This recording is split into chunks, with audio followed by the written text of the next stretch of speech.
रात्रि क्लास चल रहा था 10 फरवरी 1967 का। A night class of 10th February 1966 was in progress. पहले पेज के मध्यार्ध में बात चल रही थी। In the beginning of the middle part of the first page, the topic being discussed was कि नॉलेज बहुत सहज है, this knowledge is very easy. बाकी याद करते करते विकर्म विनाश करने में समय लग जाता है। But it takes time to destroy the wrong actions through remembrance. मनुष्य कहते हैं Human beings say, ये तो कोई शक्ति है, या तो इनको परमात्मा से प्रेरणा मिलती है।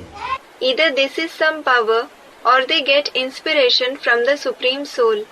अब बाप कहते हैं मैं तो ज्ञान का सागर हूँ। Now the Father says, I am indeed the ocean of knowledge. प्रेरणा कैसे करूँगा? How will I give inspiration? ज्ञान का सागर हूँ तो ज्ञान की उछाले मारूंगा ना। As I am the ocean of knowledge, I will splash up the waves of knowledge, won't I? प्रेरणा तो अंदर की चीज हो गई। Inspiration is something internal. ज्ञान सुनाने के लिए मुख से बोलना होता है To narrate knowledge, he has to speak through the mouth और कानों से सुनना पड़ता है। and hear through the ears.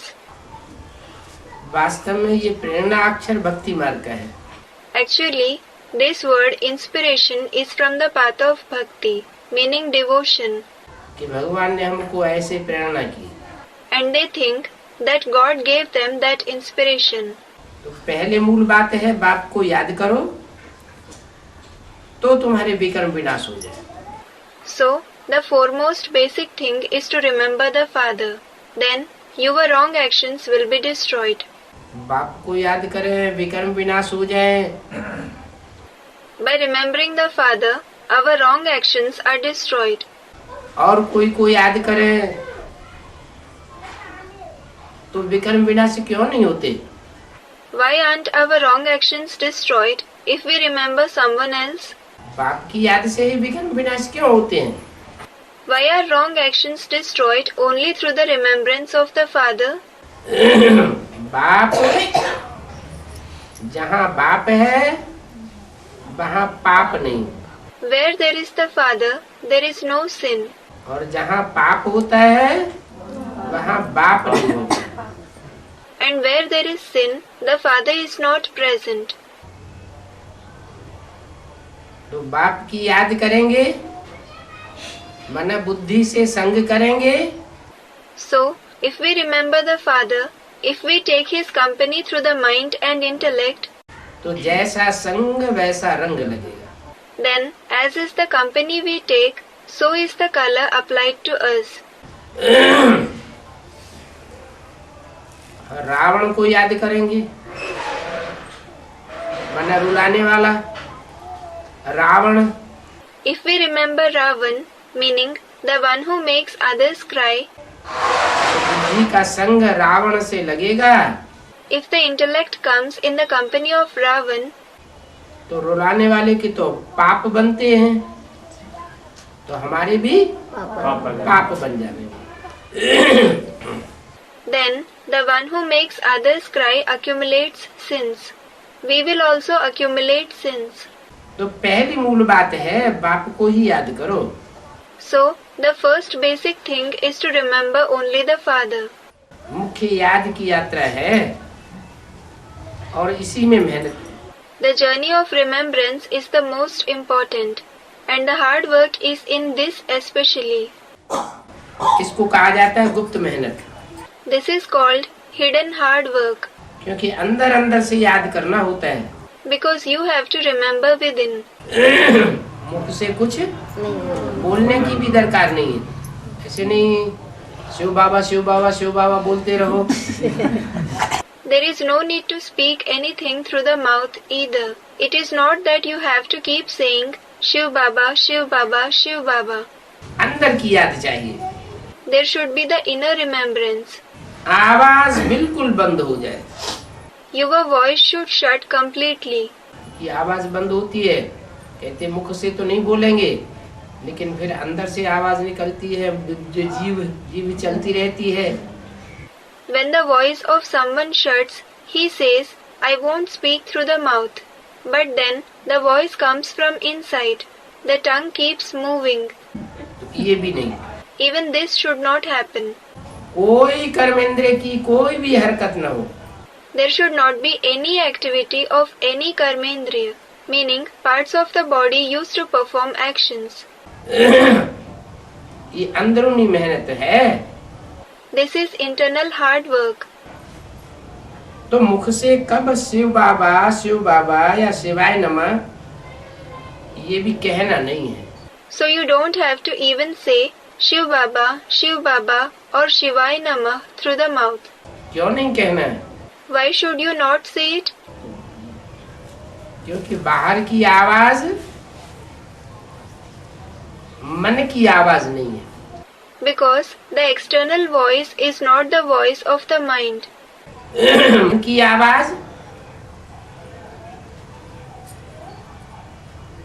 दिल की आवाज है। The voice of the mind is the voice of the heart. दिल की आवाज दिलवाड़ा बाप तक पहुंचेगी।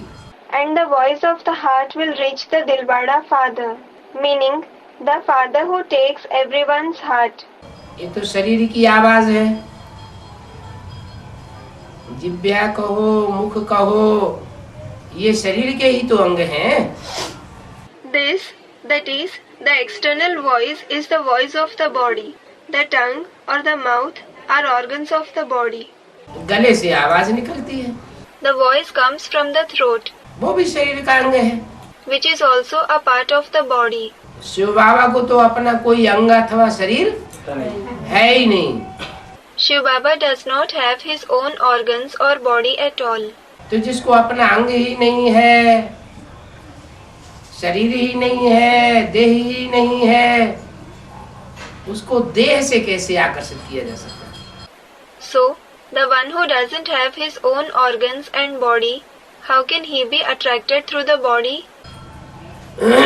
देह से उसको आकर्षित नहीं कर सकते, याद भी नहीं कर सकते। He can neither be attracted nor remembered through the body. वो भी बुद्धि रूपी आत्मा है और हम भी मन बुद्धि रूपी आत्मा है। He is also a soul in the form of the intellect, and we are also souls in the form of the mind and intellect. तो मन बुद्धि रूपी आत्मा का मेल मन बुद्धि रूपी आत्मा से होता है। So, the soul in the form of the mind and intellect can have a connection only with the soul in the form of the mind and intellect. देह में बहुत मोटा ताजा हो, For example, if a person is very fat and healthy, और दूसरा जिससे उसका मेल बिठाना हो वो और बहुत पतला दुबला हो, and the person with whom he has to be paired is very thin and weak, तो मेल नहीं बैठता है ना। then they don't make a match, do they? जैसे को तैसा चाहिए। Similar ones are required. इसलिए बाप कहते हैं पहले देह भान भूलो। That is why the Father says, first of all, forget body consciousness.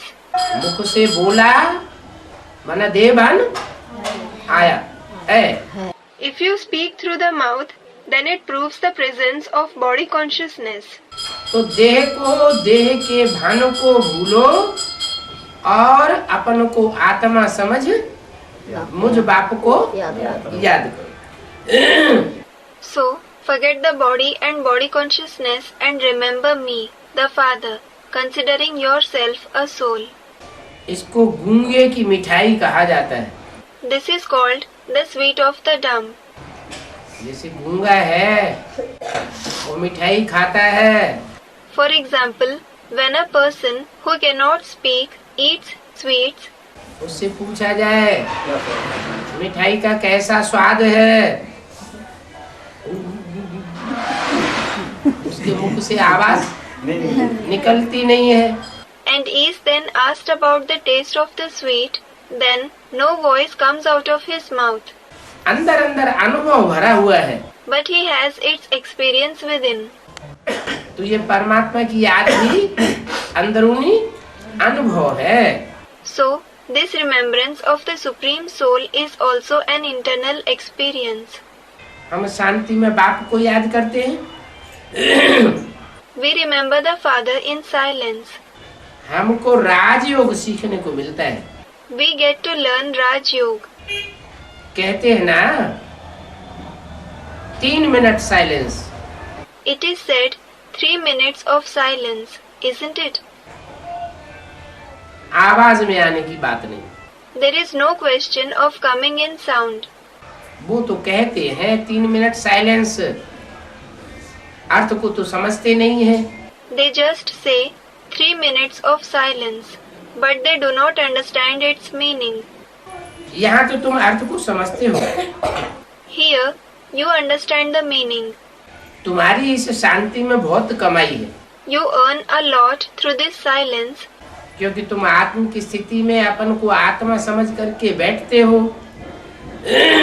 because by considering yourself a soul, you sit in the soul conscious state. ये आत्मा तुम प्रकृति के मध्य में ज्योति बिंदु के रूप में बैठी हुई हो। You, the soul, are sitting in the Bhrikuti, meaning a place between the eyebrows in the form of a point of light. आत्मा का परमात्मा से मेल होता है। The soul meets the Supreme Soul. वो सुप्रीम सोल परमात्मा से देह धारण नहीं करता। That Supreme Soul Shiv does not take on a body. तुम देह धारण करते हो You take on a body. तो क्या करना पड़े? So, what should you do?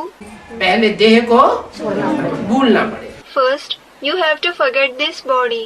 जितना जितना देह को भूलते जावेंगे, आत्मिक स्थिति में स्थित होते जावेंगे, The extent to which you keep forgetting the body and keep becoming firm in the soul conscious state, उतना बाप की याद पक्की होती जाती है। the remembrance of the Father will become firm to that extent. ये गुप्त ज्ञान है, This is a secret knowledge. अंदर में ज्ञान रहता है। You have this knowledge within you. ये तुम जो नोट्स लेते हो वो भी इसीलिए लेते हो कॉपी पेंसिल से कि तुमको याद रहे। You even note this down with a book and a pencil so that you may remember it. जो बहुत होशियार होते हैं उनको नोट्स लेने की भी दरकार नहीं है। The ones who are very intelligent need not even take notes. उनका बुद्धि रूपी डायरी में ही सारा नोट होता रहता है। They note down everything in their diary like intellect itself. Topics का भी नोट्स होना चाहिए The topics should also be noted down कि आज हमको इस फलाने टॉपिक पर किसी को समझाना है। so that you have a thought, today I have to explain this particular topic to someone. पतित से पावन होने के लिए और किसी को नहीं बुलाते हैं। To become pure from impure, no one else is called. Krishna को बुलावे, विष्णु को बुलावे, If someone calls Krishna or Vishnu, पतित से पावन होने के लिए हनुमान को बुलावे, if someone calls Hanuman to purify the impure, बाबा कहते वो तो बंदर। Baba says that he, meaning Hanuman, is a monkey. वो कैसे पति से पावन बनावेगा? How can he purify the impure ones? कोई गणेश को याद करते हैं, Some remember Ganesh. वो तो देहाभिमान में झूमता ही रहता है। Well, he sways with body consciousness. तो बाप कहते हैं So, the father says, कि पतित से पावन बनना है तो बाप को ही बुलाया जाता है। only the father is called to purify the impure ones. भक्ति मार्ग में 63 जन्म बुलाते रहे, In the path of bhakti, you kept calling for 63 births. क्या कहकर बुलाते रहे? पतित पावन Sitaram. By what name did you keep calling? Patit Pavan Sitaram. Sitaram, the purifier of the sinful. क्या हे सीताओं के राम, तुम पतितों को पावन बनाने वाले हो, अब आ जाओ। What? Oh, the Ram of the Sitas, you are the one who purifies the impure ones. Now please come. हम सब सीताएं पतित हुई पड़ी, हमको पतित पने से उठाओ। We all Sitas have become impure. Liberate us from impurity. इसका मतलब ये हुआ कि कोई भी देवता राम के सिवाय ऐसा नहीं है जिसमें वो सुप्रीम सोल निराकार शिव प्रवेश करके पतितों को पावन बनाता। It means that there is no other deity except Ram, in whom the Supreme Soul incorporeal Shiv enters and purifies the impure ones. तो दो बाप हुए, So, there are two fathers. एक निराकार, बिंदु बिंदु निराकार आत्माओं का बाप। One is incorporeal, the father of the point-like incorporeal souls.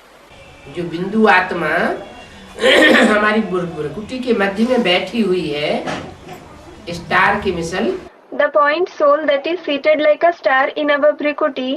इसकी यादगार में बिंदी लगाते हैं। As a memorial, you apply a bindi, meaning a dot. टीका लगाते हैं, You apply a tika, meaning mark of vermilion applied on the forehead.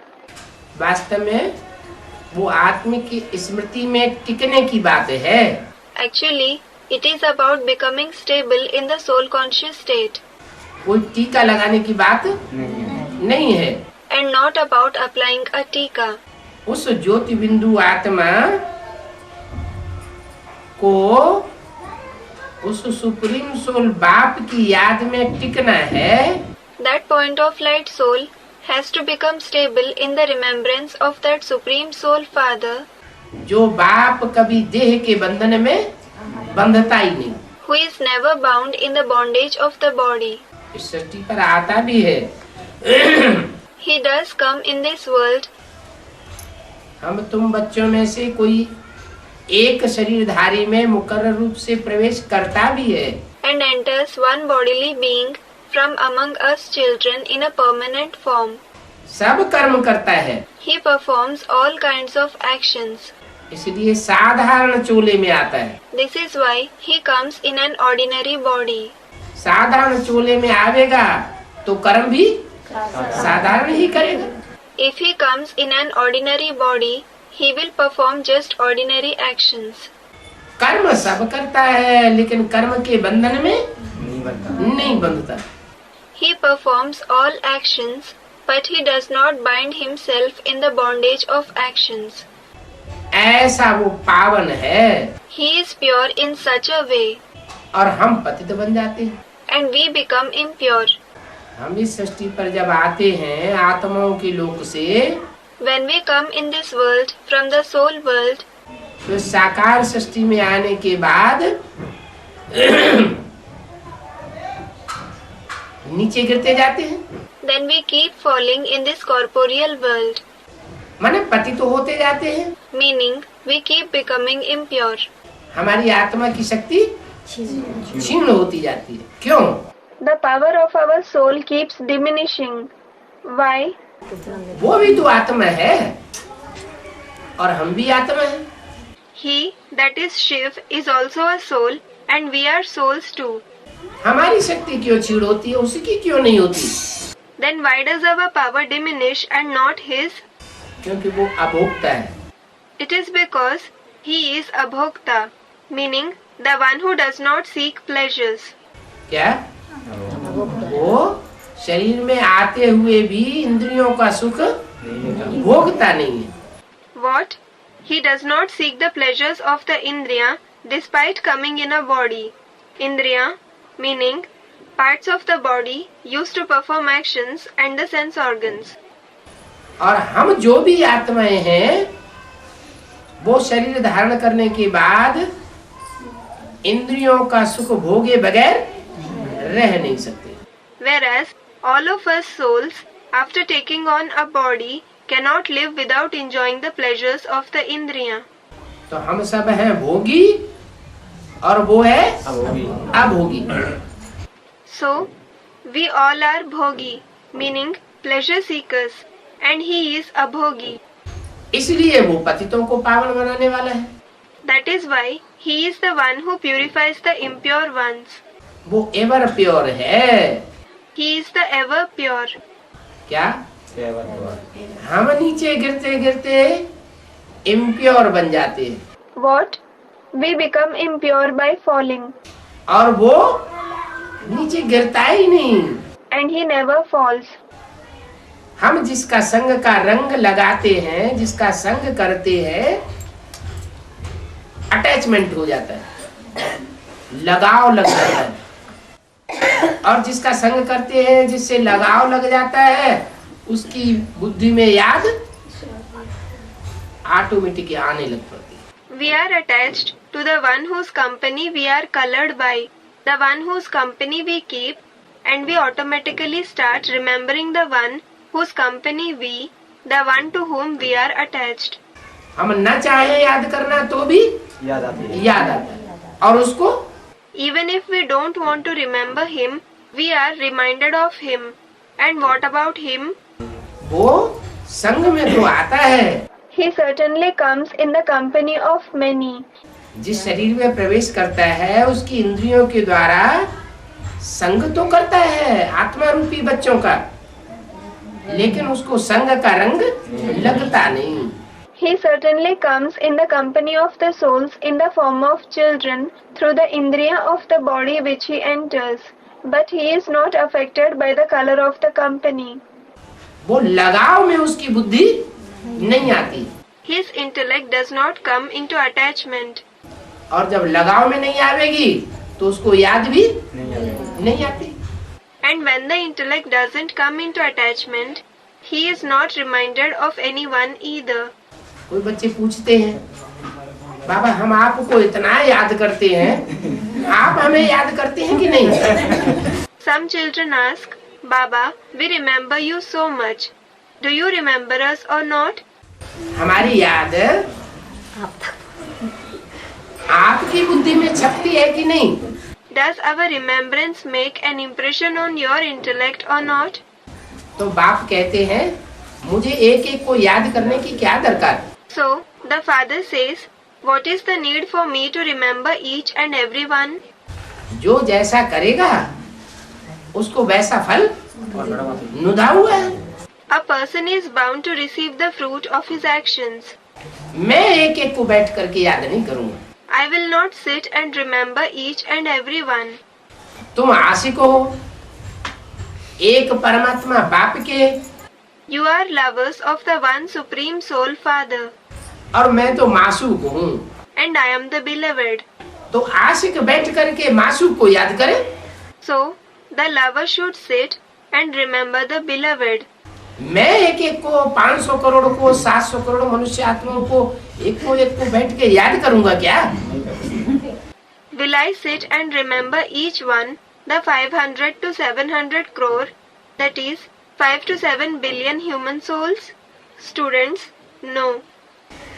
मैं तो जो खास मुख्य एक्टर्स हैं इस सत्य रूपी रंगमंच के, उनके अनेकों जन्मों की जीवन कहानी आकर के बताता हूँ। In fact, I come and tell you the life story of many births of the special and important actors of this stage-like world. उस जीवन कहानी के आधार पर तुम बच्चे अपने जन्मों को जान जाते हो। On the basis of that life story, you children learn about your respective births. मुझे एक एक की कर्म कहानी बताने की दरकार नहीं है। I do not need to tell the story of each and everyone's actions. न मैं बोर्ड पर लिखूंगा, न कागज पर लिखूंगा कि तुमने क्या क्या पार्ट बजाए हैं अनेक जन्मों में। Neither will I write on a board nor paper what various parts you have played for many births. तुम अपनी आत्मिक स्थिति के बल से, परमात्मा याद के बल से, through the power of soul consciousness and remembrance of the Supreme Soul, अपनी आत्मा में इतनी पावर भरते हो, अपनी आत्मा को इतना पवित्र बनाते हो, you feel so much power in your soul, you make your soul so pure, कि तुम्हें अनेक जन्मों का ज्ञान स्वतः ही हो जाता है। that you come to know about your many births automatically. तुम आत्मा इस सृष्टि रूपी रंगमंच पर पार्टधारी हो। You souls are actors on this stage-like world. जैसे वो ड्रामा होता है ना, For example, there is that, meaning physical drama. तो कोई स्त्री का पार्ट बजाता है, कोई पुरुष का पार्ट बजाता है, कोई गधे का पार्ट बजाता है, कोई राजा का पार्ट बजाता है। In it, someone plays the role of a woman, someone plays the role of a man, someone plays the role of a donkey, and someone of a king. तो जिसको जो पार्ट बजाना है वो पार्ट उसे याद रहता है या नहीं याद रहता है? So, does an actor remember the role he has to play or not? याद रहता है। He remembers it. तो हम बिंदु बिंदु आत्माएं भी पार्टधारी हैं। So, we point souls are also actors. इस सृष्टि रूपी रंगमंच पर आकर के जन्म जन्मांतर हमने पता नहीं कितने बार चोले बदले हैं। No one knows how many times we have changed our costume, meaning body, after coming on this stage-like world for many births. कभी स्त्री के रूप में पार्ट बजाया और कभी पुरुष के रूप में पार्ट बजाया। Sometimes we have played a part in the form of a woman and sometimes in the form of a man. कोई कहे ये क्या चक्कर, स्त्री पुरुष पुरुष स्त्री, ये क्यों बनना? If someone asks, what is this confusion? Why to become woman from a man and man from a woman? अरे जैसे बीज होते हैं, Array, for example, there are seeds. गेहूं का बीज होगा, There is wheat. सरसों का बीज होगा, There are mustard seeds. वो जमीन में बोया जाएगा तो कौन सा पौधा पैदा होगा? If they are sown in soil, which plant will grow out of them? सरसों से सरसों का पौधा पैदा होगा, आम से आम का पौधा पैदा होगा। The mustard plant will grow from mustard seeds. The mango seed will grow into a mango plant. ऐसे ही तुम्हारी जाति जो है वो मनुष्य की जाति है। Similarly, your race is the human race. तुम जो बिंदु बिंदु आत्माएं हो, तुम्हारी जाति कौन सी है? What is the race of you point souls? बिंदु बिंदु बिंदु बिंदु मनुष्य आत्माएं हो। You are point human souls. हाँ, Yes. जैसे वो पौधे होते हैं, For example, those plants, जैसे आम होता है, पपीता होता है, तो उनमें कोई बीज नर होता है, कोई मादा होता है। there is the mango plant, the papaya plant. Among them, some seeds are male and some are female. बीज तो देखने में एक ही जैसा, The seeds appear to be the same. लेकिन जब वृक्ष बनता है तो कोई नर बनता है, कोई मादा बनता है। But when they grow into trees, then some become male trees and some become female trees. ऐसे ही तुम बच्चे किसी जन्म में नर बनते हो, पुरुष बनते हो, और किसी जन्म में स्त्री चोला धारण। Similarly, you children become male in some births and in some births you take on a female body. जब नर बनते हो When you become a male, तो काम विकार की प्रधानता होने के कारण then due to the dominance of the vice of lust, स्त्री चोले को याद करते रहते हो सारे जीवन, you keep remembering the female body throughout your life. तो अंतमते सोगते हो जाती है। So, your final thoughts lead you to your destination. अंत में वही स्त्री चोला याद आ जाता है तो तुमको अगला जन्म स्त्री का मिलता है। At the end, you remember the same female body and you are born as a female in the next birth. और अगर स्त्री चोला है And if you are in a female body, तो 5 विकारों में काम विकार प्रधान होने की वजह से सारा जीवन कोई न कोई पुरुष का चोला याद आता रहता है। you keep remembering one or the other male body throughout your life because of the dominance of the vice of lust among the 5 vices. तो सारा जीवन जो चोला याद किया जाएगा अंत समय में भी वो याद आ जाता है। So, the body which you remember throughout your life, you remember the same in the end. तो कौन सा जन्म मिलेगा? So, what will you be born as? पुरुष का जन्म मिल जाता है। You are born as a male. हाँ, Yes. कोई टाइम ऐसा होता है Sometimes it can happen कि कोई 2 जन्म लगातार पुरुष के अथवा 2 जन्म लगातार स्त्री के मिल सकते हैं। that you get 2 consecutive births as a male or 2 consecutive births as a female. इससे जास्ती नहीं। No more than this. फिर तो चोला बदलना ही पड़े। Then you will certainly have to change your costume. तो ये संस्कारों का हिसाब किताब है। So, these are the karmic accounts of the sanskars. ये बुद्धि का हिसाब है। This is the account of the intellect. अभी बाप कहते हैं बुद्धि को मेरे में लगाओ। Now the father says, engage your intellect in me. मेरे में बुद्धि को लगावेंगे तो तुम्हारे सारे पाप भस्म हो जाएंगे और तुम पुण्यात्मा माना देवात्मा बन जाओगे। If you engage your intellect in me, then all your sins will be burned to ashes and you will become a virtuous soul, meaning a deity soul. क्या? What? देव योनि में चले जाएंगे क्योंकि मैं आकर के नर को नारायण और नारी को लक्ष्मी बनाने की शिक्षा देता हूँ। You will be born in the class of the deities because I come and teach the study to make a nar, meaning man, into Narayan and a nari, meaning woman, into Lakshmi. दुनिया में ये शिक्षा और कोई किसी को दे नहीं सकता। Nobody in the world can teach this study to anyone. ये गीता का ज्ञान है। क्या? This is the knowledge of the Gita. What? हे नर अर्जुन, तू ऐसी करनी कर जो नर से नारायण बन। O Nar Arjun, do such deeds that you become Narayan from a man. और हे नारी द्रौपदी, तू ऐसी करनी कर जिससे तू नारी से लक्ष्मी बने। And O Nari Draupadi, do such deeds that you become Lakshmi from a woman. मैं ऐसा देवता बनाता हूँ जिसकी दुनिया में कोई ग्लानि नहीं है। I make you such a deity who is not at all defamed in the world. 33 crore देवताओं में से एक एक देवता की शास्त्रों में ग्लानि है। Among the 33 crore, meaning 330 million deities, each and every deity is defamed in the scriptures. दोष मर दिया है। They have been blamed. लेकिन एक ही देवता ऐसा है जिसकी कोई शास्त्रों में ग्लानि नहीं है, Narayan. But there is just one deity who is not at all defamed in the scriptures. It is Narayan. मैं ऐसा देवता तुमको बनाता हूँ। I make you such a deity. जो नई दुनिया आने वाली है, The new world is about to come. ये कलयुग जाने वाला है, This iron age is about to go. सतयुग आने वाला है, The golden age is about to come. ये कलयुग कैसे जाएगा? How will the iron age go? इतना बड़ा कलयुग, The iron age is so big. 500-700 crore मनुष्य फैले हुए हैं सारी सृष्टि पर।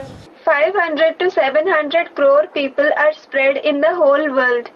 ये कैसे खलास होगा? वंडर है। How will it, meaning the iron age, perish? It is a wonder.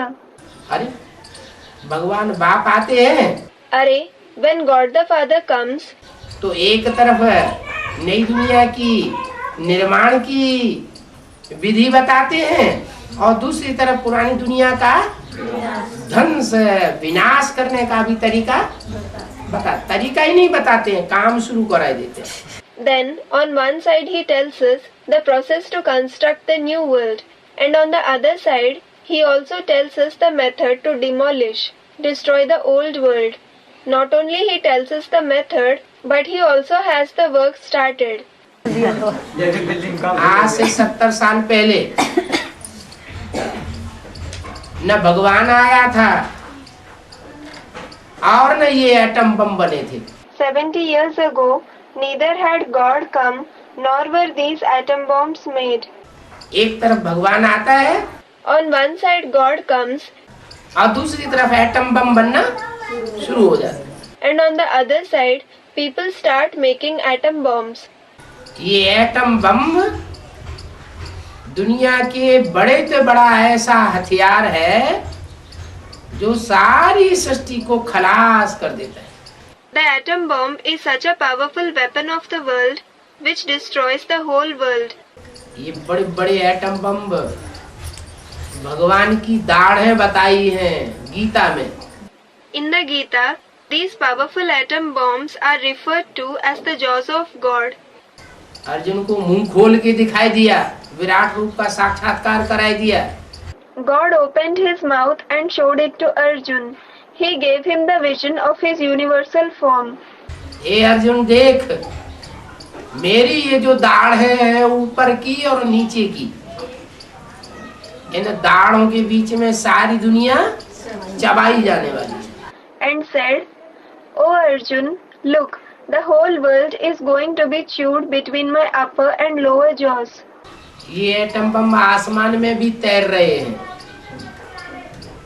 और समंदर में भी, पाताल में तैर रहे हैं। These atom bombs are hovering in the sky and they are present in the oceans, the underworld too. सिर्फ बटन दबाने की देर है They, the scientists, just have to press a button और खेल खलास हो सकता है। and the play can end.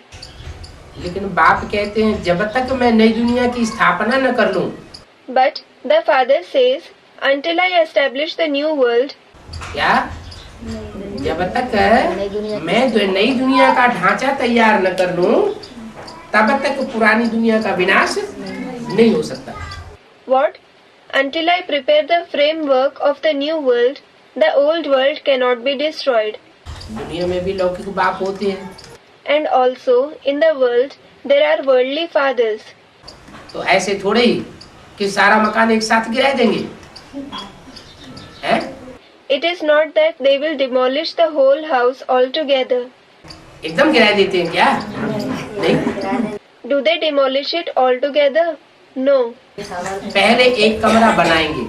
First, he, meaning the one who wants to build a house, will make one room.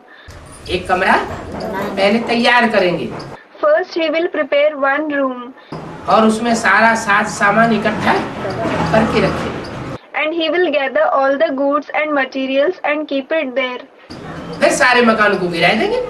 Then, he will demolish the whole house. तो मैं भी छोटी सी दुनिया तैयार करता हूँ। Similarly, I also prepare a small world. क्या? बिल्कुल बगीचा बनाता हूँ। What? I make a garden of flowers. अभी तो ये दुनिया कांटों का जंगल है। At present, this world is a forest of thorns.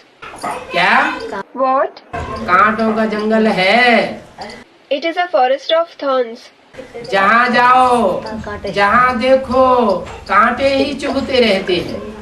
Wherever you go, whatever you see, the thorns just keep pricking you. कांटे दुखदाई होते हैं या सुखदाई होते हैं? दुखदाई होते हैं। Do thorns give sorrow or happiness? They give sorrow. बाप कहते हैं ये कांटों की दुनिया अब खलास होने वाली है। The father says, now this world of thorns is going to end.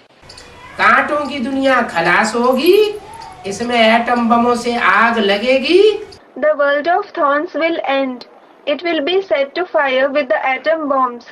धमाके होंगे और सारी दुनिया में जलमयी हो जाएगी।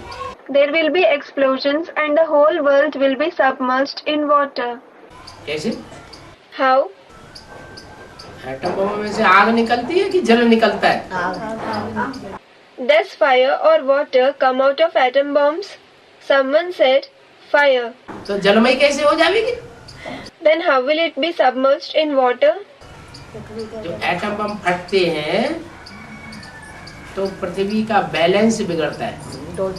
When atom bombs explode, the Earth's balance is disturbed.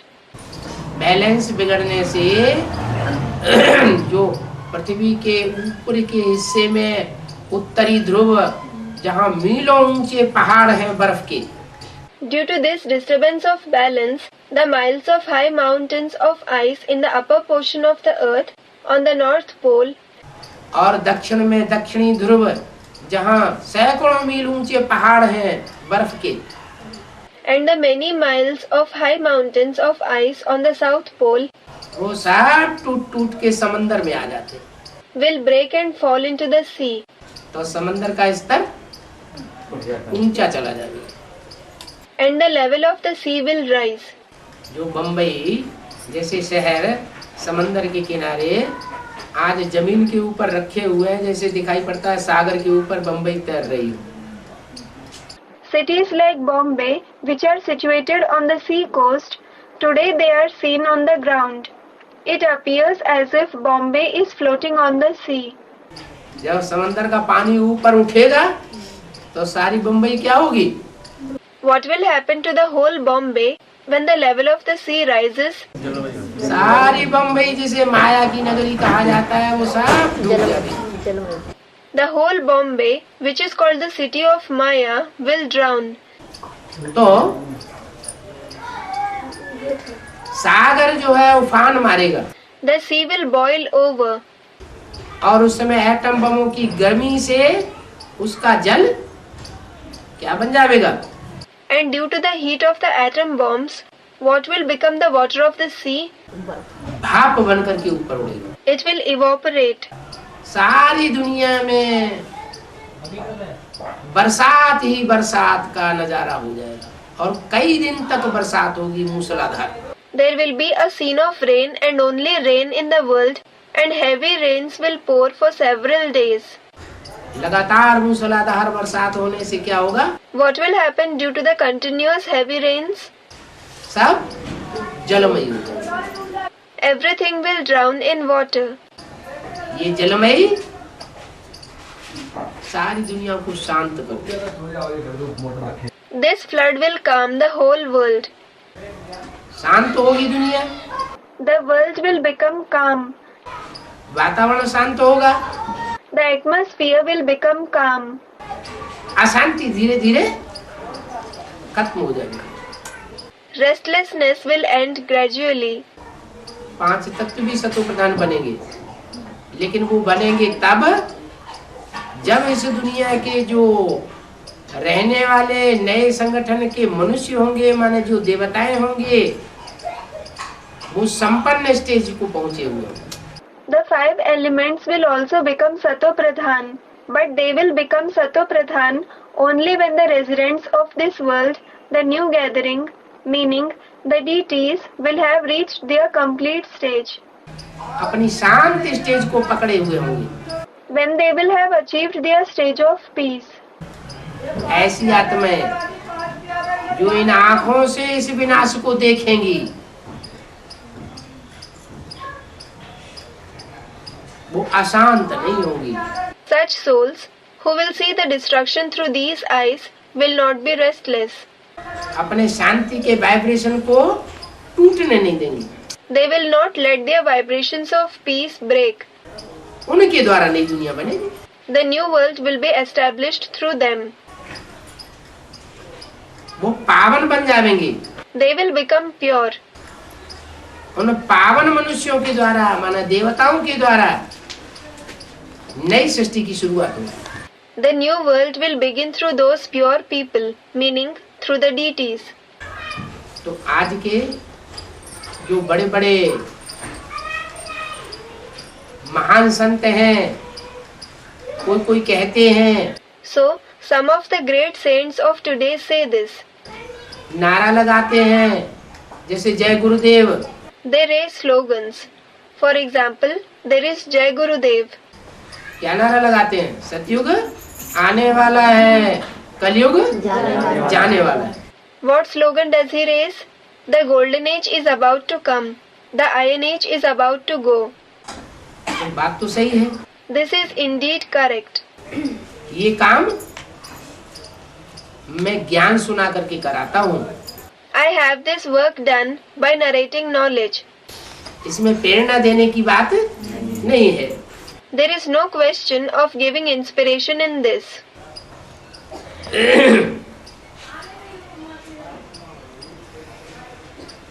बाकी गंगा जल व चरणामृत से थोड़े ही कोई पावन बन सकते हैं। As for the rest, no one can become pure through the water of the Ganges, meaning the river Ganga, or Charnamrit, meaning literally foot nectar, the water in which the feet of an idol or a sacred personage are washed. क्या? What?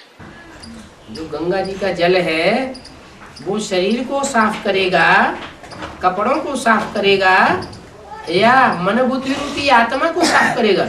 Will the water of the Ganges clean the body? Will it clean the clothes? Or will it clean the soul in the form of the mind and intellect? शरीर रूपी वस्त्र को साफ कर सकते हैं। It can clean the cloth-like body.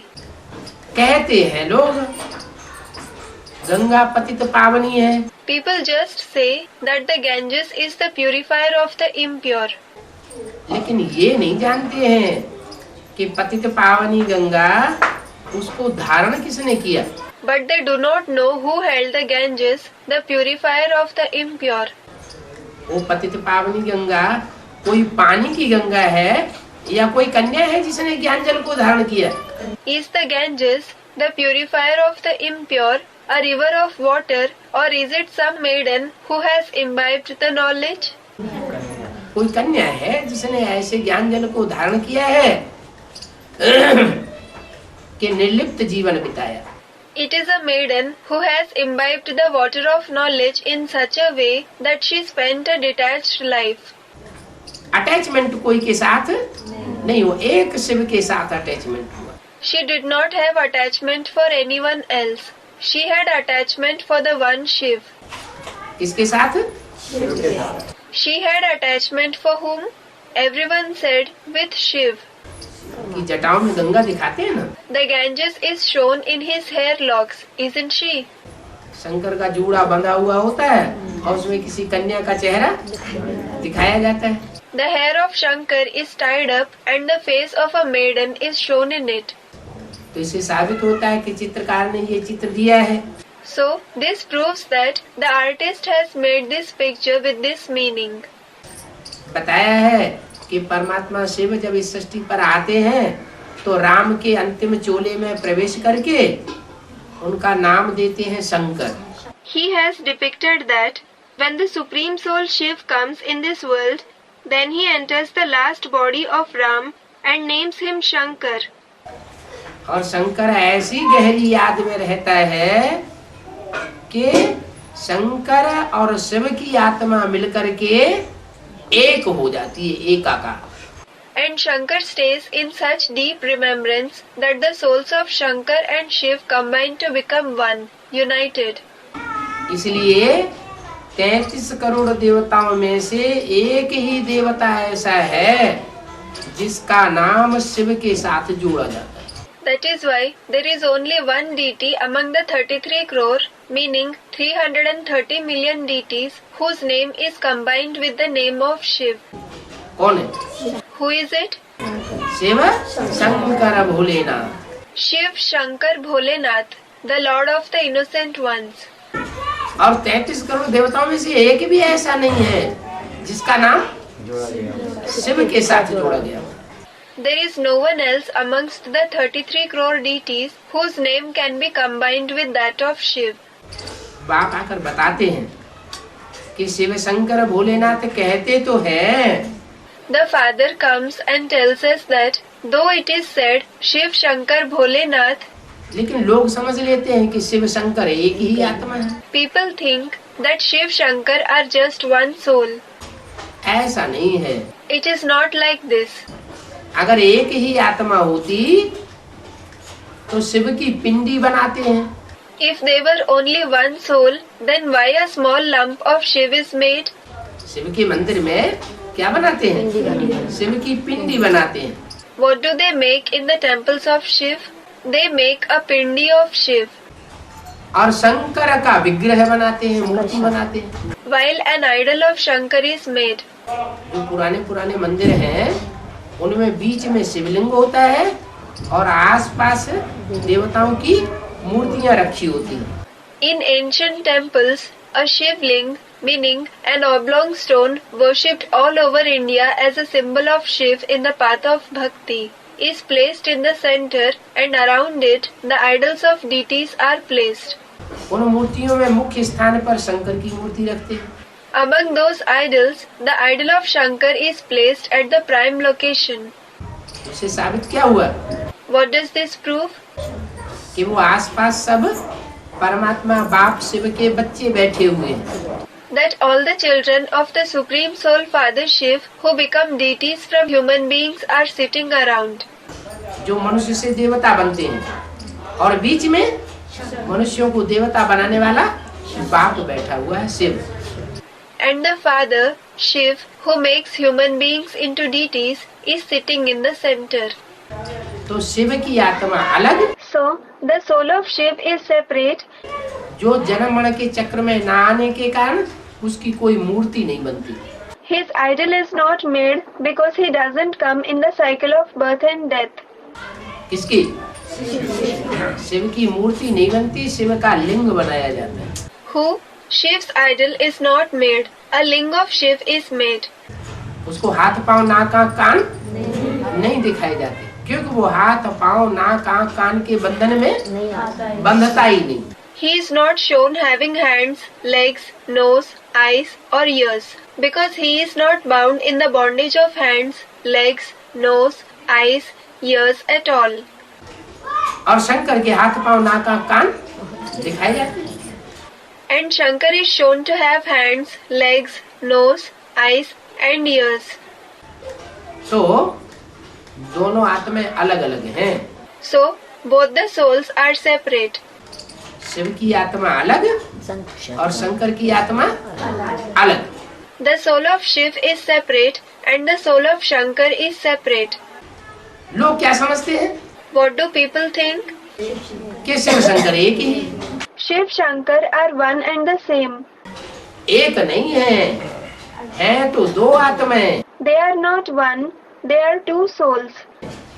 लेकिन शंकर की आत्मा इतनी गहरी याद में बैठती है, जो चित्रों में उसको गहरी याद में बैठे हुए दिखाया गया है। But Shankar's soul sits in such a deep remembrance. He is shown to be sitting in deep remembrance in the pictures कि वो शिव के साथ एकाकार हो जाता है। that he becomes united with Shiv. क्या? What? शंकर के संस्कार स्वभाव इतने निराकारी स्टेज को पकड़ते हैं कि शिव के समान निराकारी बन जाते हैं। The sanskars and nature of Shankar reach such an incorporeal stage that he becomes incorporeal like Shiv. जैसे शिव का गुण है निराकारी, निर्विकारी, निरहंकारी। As are the virtues of Shiv, incorporeal, voiceless and egoless, ऐसे ही शंकर की आत्मा भी क्या बन जाती है? so the soul of Shankar also becomes what? निराकारी, निर्विकारी और निरहंकारी। निर्विकारी माना Incorporeal, voiceless and egoless. What does voiceless mean? इसमें कोई विकार नहीं, The one who has no voice. इसलिए विकारों में मुख्य विकार कौन सा है? So, which vice is the prime one among all the vices? 5 विकार है, काम, क्रोध, लोभ, मोह, अहंकार। There are 5 vices: lust, anger, greed, attachment and ego. उनमें मुखिया है काम विकार। Among them, the prime vice is lust. लेकिन शंकर के लिए कथा दिखाते हैं But for Shankar, a story is shown कि उन्होंने काम देवता को भस्म कर दिया that he burnt the deity of desires to ashes. और कोई देवता को नहीं दिखाते हैं। क्या? No other deity is shown. What? कि किसी ने काम देवता को भस्म किया हो। That some deity burnt the deity of desires to ashes. Shankar को दिखाते हैं कि कामदेव को भस्म कर दिया। अब जब मुखिया कोई भस्म कर दिया तो बाकी चोर डकैत जो वो तो अपने आप भाग जाएंगे।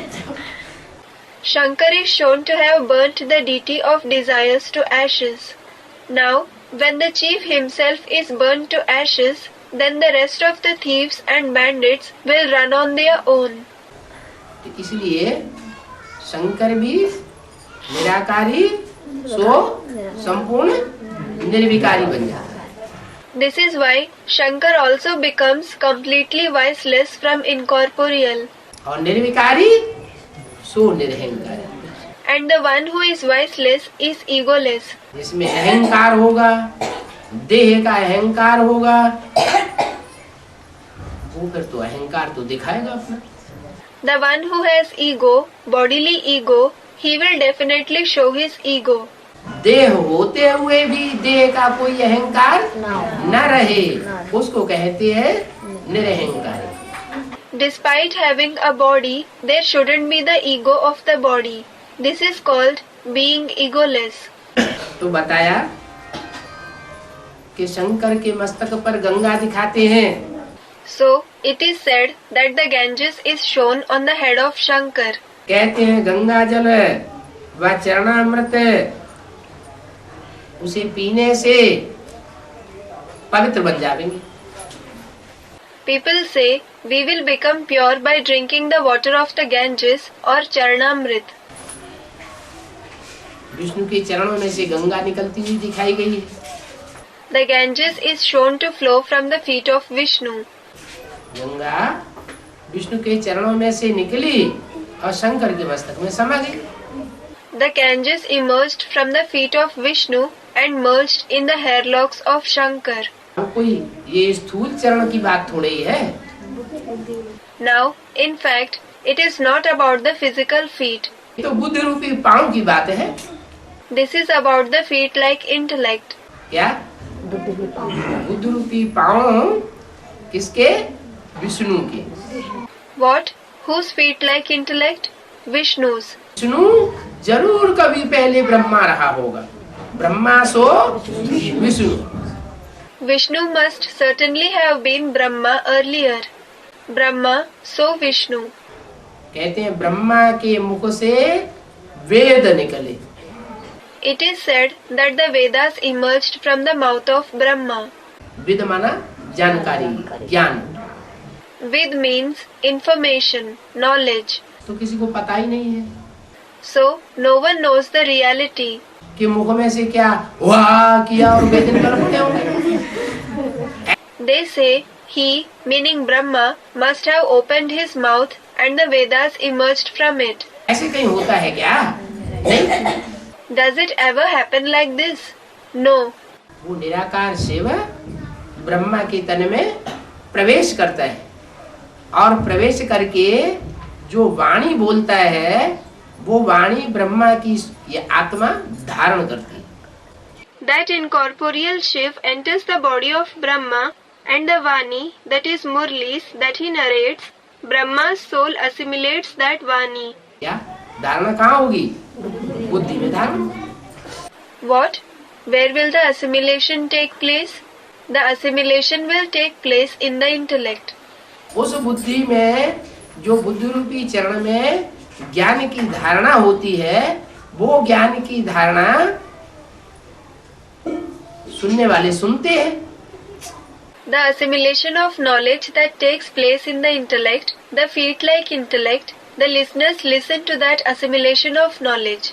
उन सुनने वालों में पुरुष भी होते हैं और स्त्रियां भी होती हैं। ज्यादा धारणा किसको होगी? क्यों? Among those who hear it, there are men as well as women. Who will imbibe more? Students, women. Why? पुरुषों को क्यों नहीं होगी? Why not men? रावण तो बहुत प्रकांड विद्वान था। Ravan was a great scholar.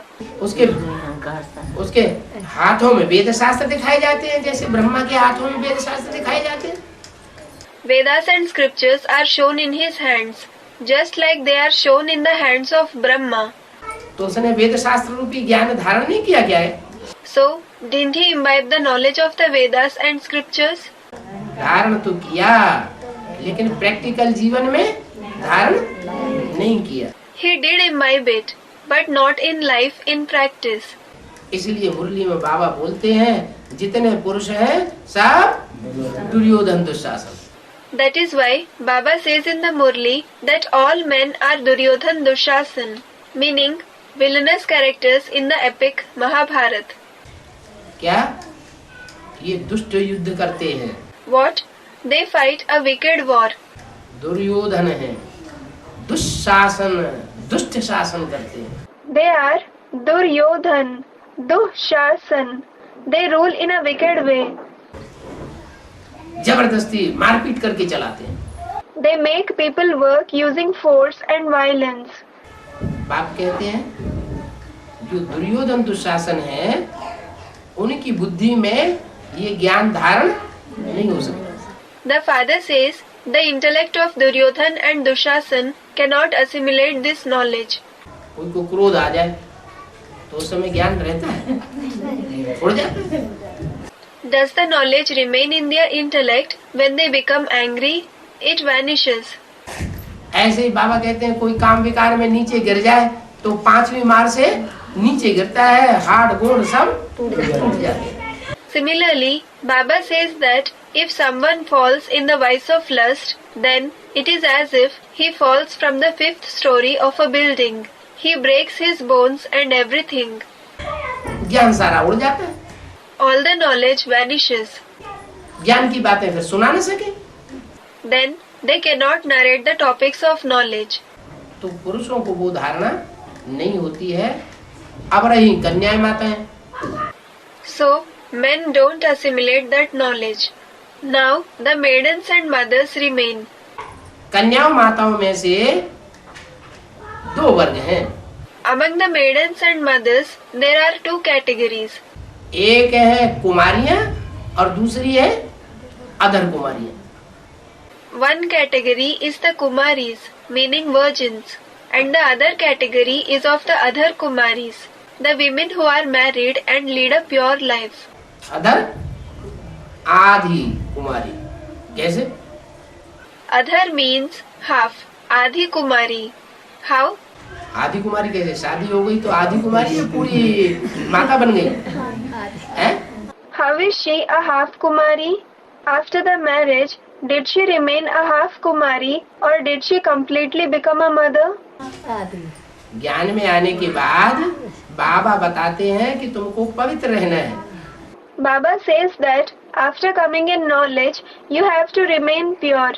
क्या? अपने जीवन में पवित्रता धारण करनी है, मन बुद्धि के अंदर गंद नहीं आने देना। What? You have to imbibe purity in your life. You should not let dirt enter your mind and intellect. क्या? भूमूत की दुनिया में तुम्हारी बुद्धि चलायमान न हो, ऐसी बुद्धि बनाना। What? Your intellect should not be engaged in the world of excrement and urine. You should make your intellect such. तो भले शादी हो गई, बच्चे भी पैदा हो गए, लेकिन ज्ञान में चल पड़ी और बुद्धि में कचरा नहीं आने देती है तो कुमारी हुई ना उस समय से। So, although she got married and also gave birth to children, if she follows knowledge and does not let dirt enter her intellect, then from that time she becomes a Kumari, doesn't she? तो उनको कहा गया अधर कुमारी। So they, meaning such women were called Adhar Kumari. और दूसरी वो होती है जिन्होंने शादी की ही नहीं है। And the other category is of those who haven't married. बच्चों की पैदाइश हुई ही नहीं है तो वो हुई कुमारी। Who haven't at all given birth to children. So they are Kumaris. इसलिए यादगार में मंदिर भी बने हुए हैं, कुमारी कन्या और अधर कुमारी। That is why temples are also made as memorials.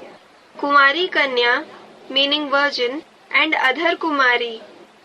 तो जो कुमारियां हैं उनमें प्योरिटी ज्यादा होगी, पवित्रता के वाइब्रेशन ज्यादा होंगे या माताओं में ज्यादा होंगे?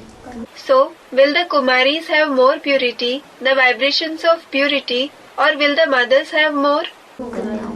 कुमारियों में प्योरिटी के वाइब्रेशन ज्यादा होते हैं, The virgins have more vibrations of purity. इसलिए वो कुमारियां नंबरवार ज्ञान को धारण करने वाली बन जाती है। That is why the Kumaris imbibe the knowledge number-wise, meaning at different levels. कोई कहे नंबरवार क्यों, तो सारी ही कुमारियां हैं, फिर नंबरवार क्यों लगा दिया? Someone may ask, why number-wise? When all are virgins, then why was the word number-wise used? इसलिए लगा दिया कि आज की इस कलयुगी दुनिया में He used it because in today's world of the Iron Age, सारी दुनिया का वातावरण कैसा हो गया है, गंदा हो गया है, खराब हो गया है। how has the atmosphere of the whole world become? It has become dirty. It has become bad. ऐसा वातावरण बन गया है जिसे बाबा कहते हैं कि राम ने बंदरों की सेना ली। वास्तव में बंदरों की सेना नहीं ली, बंदर मिसल मनुष्य बन जाते हैं, उनकी सेना ली। The atmosphere has become such that, regarding it, Baba says, Ram took an army of monkeys. Actually, he did not take an army of monkeys, but human beings become like monkeys. It is their army that he took. उनको ज्ञान सुनाया, उनको माया से युद्ध करना सिखाया। He narrated the knowledge to them and taught them to fight with Maya. ऐसे जो बंदर होते हैं वो बंदरों की दुनिया में, Such monkeys, in the world of monkeys, बाबा बताते हैं, अखबार भी बताते हैं, आज टीवी भी बताता है क्या कि बाप बेटी को नहीं छोड़ता। Baba says it comes in the newspapers as well as on TV. What? A father doesn't spare his daughter. भाई बहन को नहीं छोड़ता, मामा भांजी को नहीं छोड़ता, चाचा भतीजी को नहीं छोड़ता, गुरु अपनी चेली को नहीं छोड़ता। कुमारियों के सारे ही दुश्मन बन जाते हैं। A brother doesn't spare his sister, an uncle doesn't spare his niece, and a guru doesn't spare his female disciple. Everyone becomes an enemy of the Kumaris. तो सारी ही कुमारियां भ्रष्ट हो जाती होंगी क्या? So will all the Kumaris become impure?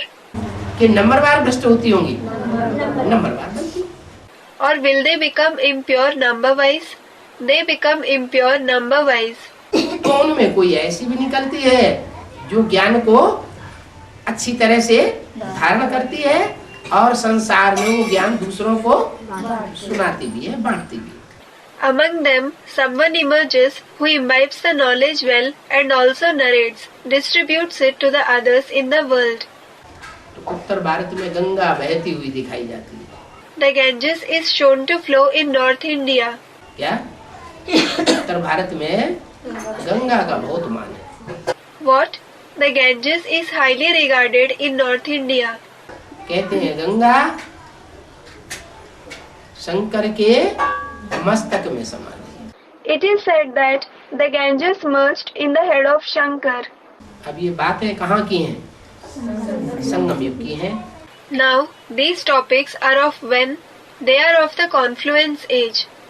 परमात्मा शिव ने ब्रह्मा के मुख में आकर जो वेदवाणी बोली, जो ज्ञान सुनाया, जिसे मुरली कहा जाता है, उस मुरली के ज्ञान को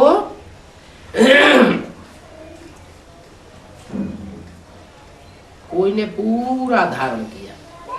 The Vedvani that the Supreme Soul Shiv narrated through the mouth of Brahma, the knowledge which is called Murli that he narrated, that knowledge of the Murli was completely imbibed by someone. क्या? जो पूरी याद में रहेगा वो ही पूरा धारण करेगा। What? Only the one who remains in complete remembrance will imbibe the knowledge completely. तो शंकर की याद बहुत तीखी होती है। वो याद की शक्ति से जो भी ब्रह्मा के मुख से ज्ञान सुनाया जाता है वो सारा ज्ञान अपनी जटाओं में समा लेते हैं। So, the remembrance of Shankar is very sharp.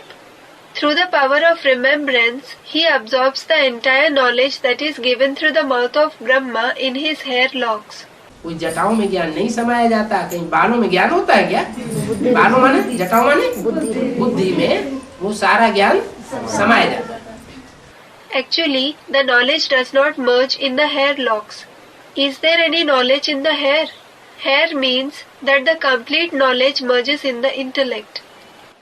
बुद्धि में जो ज्ञान समाता है उन जटाओं में आकर के विष्णु के चरणों में से जो निकली हुई गंगा है, जो ब्रह्मा से विष्णु बनने वाली आत्मा है, उसकी रहबरी में पलने वाली जो आत्मा गंगा के रूप में, कन्या के रूप में होती है, वो उस पर अर्पण हो जाती है. The knowledge that merges in the intellect, in those hair locks, the Ganges, who emerged from the feet of Vishnu, the soul in the form of the Ganges, a maiden who receives sustenance, under the guidance of the one who becomes Brahma, so Vishnu, offers herself to him. किन पर? Shankar. To whom? To Shankar. Shiv Shankar Bholenath के ऊपर अर्पण माने समर्पण हो जाती है. She offers herself. She surrenders herself to Shiv Shankar Bholenath. वो समर्पण होने की यादगार उनके मस्तक पर गंगा दिखाएगी. The Ganges has been shown on his head as a memorial of her offering herself. तो गंगा शंकर की जटाओं में आकर समा जाती है. So, the Ganges merges in the hair locks of Shankar. तो पहले परमात्मा शिव ब्रह्मा के द्वारा ज्ञान सुनाते हैं. जो ज्ञान आता है उस ज्ञान को कोई तपस्वी शंकर के रूप में उसको धारण करता है, और धारण करने में जो नंबर बन जाता है उसकी बुद्धि में वो गंगा ज्ञान की घुमड़ती रहती है. So, first, the Supreme Soul Shiv narrates the knowledge through Brahma. Then, some ascetic in the form of Shankar imbibes it, and the Ganges of knowledge keeps whirling in the intellect of the one who goes number one in imbibing the knowledge. पहले घुमड़ती रहती है, वहीं अटक जाती है, बाहर नहीं आती. Initially, she keeps whirling. She stops there itself and doesn't flow out. तो कथा बनाती है. So, they have made up a story. क्या कि भागीरथ ने क्या किया? What? What did Bhagirath do? Bhagirath, name of a king who brought the Ganges down from heaven to earth with his intense meditation. लंबे समय तक फिर तपस्या की. He did tapasya, meaning intense meditation, for a long time once again. तपस्या करके गंगा को क्या किया? What did he do to the Ganges after doing tapasya? Ganga को जटाओं से नीचे लाया गया. He brought down the Ganges from the hair locks. माना जो उनके मस्तक में ज्ञान गंगा समा गई थी, वो ज्ञान गंगा फिर पृथ्वी पर फैलती है और सारी दुनिया का कल्याण करती है. Meaning, the Ganges of knowledge, which merged in his, meaning Shankar's intellect, then spreads on the earth and benefits the whole world. तो शंकर जी का भी चोला पुरुष का है या स्त्री का चोला है? पुरुष चोला है. So, does Shankarji have a male body or a female body? He has a male body. पुरुष चोलों के द्वारा कल्याण नहीं होता सृष्टि का. The world is not benefited through a male body. कितना भी भारी ज्ञान सुनाई दे, No matter how powerful the knowledge he narrates is. कल्याण कब होता है? When does the benefit take place? जब वो ज्ञान कोई कन्या धारण करती है और धारण करके संसार में फैलाने के निमित्त बनती है, तो गंगा आती है. It is when some maiden assimilates that knowledge and then becomes the instrument to spread it in the world. So that Ganges comes.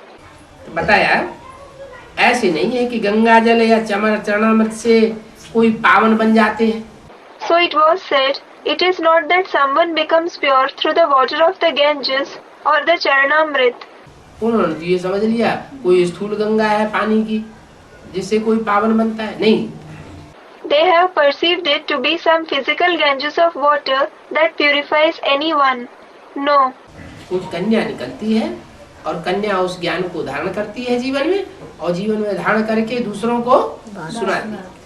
It is some maiden who emerges and imbibes the knowledge in her life, and after imbibing it in her life, she narrates it to the others. अब वास्तव में ज्ञान तो अमृत तो ज्ञान को कहा जाता है। Now, in fact, knowledge is known as nectar. क्या अमृत माना? शास्त्रों में आया ना कि सागर मंथन हुआ और उसमें से अमृत कलश निकला। What does nectar mean? Students, knowledge. In the scriptures, it is mentioned that an urn of nectar emerged when the churning of the ocean took place. अमृत कलश निकला, ये नहीं कहते ज्ञान कलश निकला। The urn of nectar came out. It is not said that an urn of knowledge came out. क्या निकला? अमृत कलश निकला। What came out? An urn of nectar came out. तो ज्ञान में और अमृत कलश में क्या अंतर है? So, what is the difference between knowledge and the urn of nectar? है? मुरली में भी बोला है। This is also said in the Murli. मुरली में जब ब्रह्मा बाबा मुरली चलाते थे तो उनके मुख से बोला है, अभी गीता ज्ञानामृत नहीं कहेंगे। In the Murli, spoken through the mouth of Brahma Baba, it is said, now it will not be called the nectar of the knowledge of the Gita. क्यों नहीं कहेंगे? Why will it not be called so? क्योंकि अमृत जो है वो मंथन करने के बाद निकलता है। It is because the nectar comes out after churning. जब सागर मंथन हुआ तो अमृत निकला। When the churning of the ocean took place, then the nectar came out. ऐसे ही ब्रह्मा के मुख से जो ज्ञान सुनाया गया, उससे सुने हुए ज्ञान को शंकर की बुद्धि में, शंकर की जटाओं में मंथन किया गया। Similarly, the knowledge spoken through the mouth of Brahma was churned in the intellect, the hairlocks of Shankar. Shankar ने अपनी बुद्धि में मंथन किया, तो मंथन करने के बाद फिर वो अमृत बन करके निकलता है। Shankar did the churning in his intellect. Then after churning, it came out in the form of nectar. तो बताया अमृत ज्ञान को कहा जाता है। So, it was said, knowledge is known as nectar. कहते भी हैं अमृत छोड़ बिक काहे को खाए। It is also said, why do you leave nectar and eat poison? क्या गंगा जी के लिए कहते हैं? हाँ? किसके लिए कहते हैं? Is it said for the Ganges? Someone said, no. For whom is it said? हाँ? अमृत छोड़ बिक काहे को खाए, ये गंगा जी के लिए कहते हैं या देवताओं के लिए कहते हैं? किसके लिए कहते हैं? चित्र किसका बनाया हुआ? Why do you leave nectar and eat poison? Is it said for the Ganges or the deities? For whom is it said? Whose picture is made? हाँ? शंकर जी का चित्र बनाया हुआ। क्या चित्र बनाया हुआ? The picture of Shankar ji is made. What picture is made? Shankar ji क्या करते थे? What did Shankar ji do? विष पात्र दिए हुए पीते हुए दिखाया जाता है। He is shown to drink poison from a bowl. बाप कहते हैं तुमको अमृत मिल रहा है, तुमको ज्ञानामृत देता हूँ, तुम विष काहे के लिए पीते हो? The father says, you are getting nectar. I give you the nectar of knowledge. Then why do you drink poison? ये गंगा के लिए नहीं है, माने कन्याएं माताएं जो होती हैं उनमें लाज रहती है। It is not said for the Ganges, meaning the maidens and mothers have modesty in them. वो सुपनखाएं पूतनाएं नहीं बनती हैं mostly. Mostly, they do not become Shurpankha and Putna. Shurpankha, sister of Ravan, who made Ram and Ravan fight. Putna, a witch who attempted to kill Krishna. तो लज्जा होने के कारण वो ज्ञानामृत को पीने वाली बनती है। और पुरुष जो है वो विषपाई होता है। So, because of having modesty, they are the ones to drink the nectar of knowledge. And what about men? Men are the ones who drink poison. वो विषय विकार भोगने वाला होता है। They take the pleasure of the vices. तो जो पुरुष हैं, उन पुरुषों में जो मुख्य पुरुष है वो कौन है? So, who is the chief amongst all the men? ज्यादा से ज्यादा कोई आत्मा पुरुष के जन्म लेने वाली होती होगी या नहीं होती होगी? हैं? Will there be some soul who has the maximum births of a male or not? ज्यादा पुरुष जन्म कौन लेगा और ज्यादा स्त्री जन्म कौन लेगा? कुछ हिसाब होगा कि नहीं होगा? Who will have more male births and who will have more female births? Will there be some account or not? क्या हिसाब होगा? What will be the account? अरे अभी तो बताया, कोई आत्मा दो दो जन्म स्त्री के लिए लेती है, कोई आत्मा दो दो जन्म पुरुष के लिए, तो कोई ऐसी आत्मा भी तो होगी जो 84 जन्मों में से ज्यादा पुरुष चोले धारण करती है। It was said just now that some soul has 2 consecutive male births and some soul has 2 consecutive female births. Then there will also be some soul who has a male body for a maximum number of births in the 84 births. और कोई ऐसी होगी जो 84 जन्मों में ज्यादा से ज्यादा स्त्री चोला धारण करती हो। And there will also be a soul who has a female body for a maximum number of births in the 84 births. तो ज्यादा पतित कौन बनेगा, ज्यादा पावन कौन बनेगा? So, who will become more impure and who will become purer? है? जो पुरुष चोला ज्यादा धारण करेगा वो ज्यादा पतित बनेगा, और जो स्त्री चोला सबसे जास्ती धारण करेगा वो क्या बनेगा? वो अंतिम जन्म में भी पावन बनेगा। तो बुद्धि भी कैसी होगी? पावन बुद्धि होगी। The one who takes more male bodies will become more impure. And what will the soul who takes a maximum number of female bodies become? It is pure even in the last birth. So what will the intellect be like? The intellect will be pure. तो गंगा कहो या वैष्णवी देवी लक्ष्मी कहो। So call her Ganga or Vaishnavi Devi Lakshmi. क्या? ये दो रूप हैं। What? These are the 2 forms. अमृत कलश निकला तो दिखाया गया है, लक्ष्मी को दिया गया। It is shown that when the urn of nectar came out, it was given to Lakshmi. Lakshmi ने फिर वो ज्ञान अमृत बांटा। Lakshmi distributed that nectar of knowledge. किसको बांटा? हैं? To whom did she distribute it? किसको बांटा? She distributed it to whom? देवताओं को बांटा। लेकिन गलती क्या हो गई? She distributed it to the deities. But what mistake did she make? हैं? लक्ष्मी ने बांटा तो ब्रह्मा सो वैष्णवी बनने वाली जो लक्ष्मी है उसने बांटा तो, लेकिन फैसला नहीं कर पाया। क्या? Although Lakshmi distributed it, the one who becomes Brahma, so Vaishnavi, Lakshmi, certainly distributed it, but she could not decide. What? कि कौन देवता है और कौन असुर है। अब बांटते चले गए। Who is a deity and who is a demon? And she went on distributing it. तो असुरों का नंबर लग गया, उन्होंने अपना घुस गए, उन्होंने नंबर लगा लिया। So the demons got a chance and they intruded in the line of the deities and got their number. तो वो जो नंबर लग गया तो अमर हो गया ना? क्या? So when they got their number, they became immortal, didn't they? What? इस सृष्टि में से असुर कभी खत्म हो जाते हैं क्या? Do demons ever perish from the world? असुर खत्म नहीं होते। Demons don't perish. वो द्वापर युग से फिर शुरू हो जाते हैं। They start coming again from the copper age. तो इसका मतलब ये हुआ कि लक्ष्मी को इतनी निर्णय शक्ति नहीं होती है।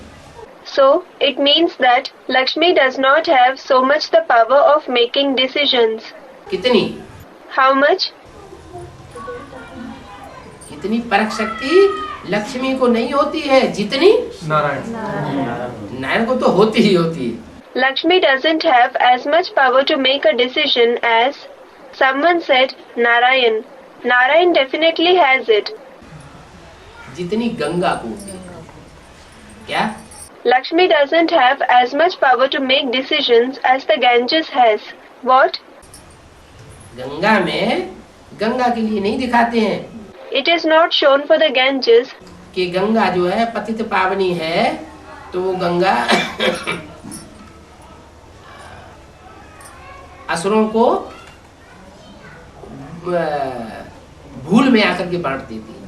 That the Ganges, the purifier of the sinful, makes a mistake and distributes nectar to the demons. नहीं, भूल में आके नहीं बांटती है, वो असुरों का भी उद्धार करती है। No, she doesn't make a mistake and distribute the nectar. In fact, she uplifts the demons as well. Ganga की बुद्धि में वो ज्ञान रहता है जो रुद्रमाला के रुद्रवत्सों में ज्ञान रहता है। The knowledge which stays in the intellect of the Ganges is the same knowledge which stays in the intellect of the Rudravats, meaning children of Rudra, of the Rudramala. रुद्रमाला और विजयमाला। रुद्रमाला किसकी है और विजयमाला किसकी है? Rudramala and Vijayamala. To whom does the Rudramala belong and to whom does the Vijayamala belong? Rudra कहा जाता है शिव को, तो शिव बाबा की माला है रुद्रमाला। Shiv is called Rudra. So, the rosary of Shiv Baba is the Rudramala. और विजयमाला, वैजंती माला वैष्णवी देवी की है। And the Vijayamala or Vaijanti Mala belongs to Vaishnavi Devi. वो विजयमाला जो है वो विष्णु की माला है। That Vijayamala is the rosary of Vishnu. तो विष्णु ऊंचा या शिव ऊंचा? So, is Vishnu high or is Shiv high? Shiv ऊंचा हुआ तो उसकी माला में भी ताकत ज्यादा होगी कि नहीं होगी? Shiv is higher. So, will his rosary also be more powerful or not? और विष्णु की माला में उतनी ताकत नहीं होती। ये बात दूसरी है कि जो विजय माला है उस विजय माला में रुद्रमाला के मणके जब विकारों पर विजय पाए लेते हैं तो विकारों पर विजय पाने वाले वो मणके विजय माला में ऐड कर दिए जाते। And Vishnu's rosary does not have so much power. This is another thing that the beads of the Rudramala, when they win over the vices, are added to the Vijayamala. फिर प्रवृत्ति मार्ग की स्थापना हो जाती है। Then the path of the household is established. जो नई दुनिया बनती है उसमें प्रवृत्ति मार्ग की स्थापना होती है। निवृत्ति मार्ग की स्थापना जो हुई है 2500 साल से वो खलास हो जाती है। The path of the household is established in the new world which is made. The path of renunciation that was established in the 2500 years ends. तो बताया, So it was said, कहते भी हैं अमृत छोड़ बिख काहे को खाए। it is also said, why do you leave nectar and eat poison? तो कौन कहते हैं और किससे कहते हैं? So who says it and to whom is it said? है? अरे किसी से तो कहते होंगे, कोई तो कहता होगा। किसने कहा और किससे कहा? अरे, it will be said to someone and there will be someone who says it. Who said it and to whom? Shiv ने कहा, हैं? शिव ने कहा, शिव ने कहा, किससे कहा? शंकर जी। शंकर जी से कहा तू अमृत छोड़ बिख काहे को खाए। Someone said, Shiv said it. Shiv said it. To whom did he say it? Someone said to Shankar. He said it to Shankar ji. Why do you leave nectar and eat poison? अच्छा, क्या शंकर ही बिख खाता है? और कोई नहीं खाता है? हैं? अच्छा, does only Shankar eat poison? Doesn't anyone else eat it? जो भी पुरुष हैं उन पुरुषों में कोई ऐसा भी पुरुष है जो बिख न खाता हो? Among all men, is there any man who does not eat poison? है? कोई है? Is there any? कोई ऐसा नहीं। There is no such man. खाते तो सब हैं, लेकिन अव्वल नंबर खाने वाला भी तो कोई होगा। Everyone does eat poison, but there will be someone among them who eats it in the first place. जो पहला ब्राह्मण सो पहला देवता, जो पहला देवता सो पहला क्षत्रिय। There is the first Brahmin, so the first deity. The first deity, so the first Kshatriya. Kshatriya, member of the warrior class. जो पहला क्षत्रिय सो पहला विषयस, विषय विकारी। The first Kshatriya, so the first Vishyas. Vaishya, Vaishya, member of the merchant class. जो पहला विषयस वैश्य सो पहला शूद्र। And the first Vishyas, Vaishya, so the first Shudra. Shudra, member of the fourth and the lowest division of the Indo-Aryan society. तो पहला number किसका लगा? So whose number is first? Someone said Shankar. तो गायन किसका होगा? गायन भी उसी का होगा। Then who will become famous? He himself becomes famous. गायन ही नहीं, प्रैक्टिकल बात है कि सारी बातों पर जीत हो जाती है। It is not just famous, but it is a practical thing that through the power of remembrance, Shankar wins over everything. किसकी? शंकर की याद के बल से। लेकिन एक बात पर जीत नहीं होती। कौन सी बात? Who? Shankar wins over everything through the power of remembrance, but he doesn't win over one thing. What is it? कौन सी बात? What? विष पीते जो दिखाया गया है वो विष पीना छोड़ नहीं पाता। क्यों? He is shown to drink poison. He is unable to give up drinking poison. Why? अरे काम विकार के ऊपर विजय पाने के लिए करना है। संगी साथी चाहिए या अकेला हो जाएगा? संगी साथी चाहिए है? Arey, in order to win over the vice of lust, does he require a company or will he do it alone? संगी साथी भी तो चाहिए, और जो संगी साथी चाहिए वो समान ताकत वाला चाहिए या लुंजुम पुंजुम चाहिए? A companion is also required.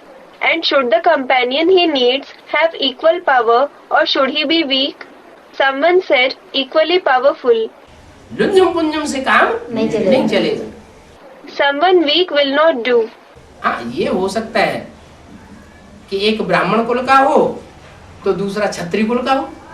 Yes, this is possible that one is from the lineage of the Brahmins and the other is from the lineage of the Kshatriya, या ब्राह्मणों में से कुछ गिरी हुई कुरी का हो, or from some lower section of Brahmins.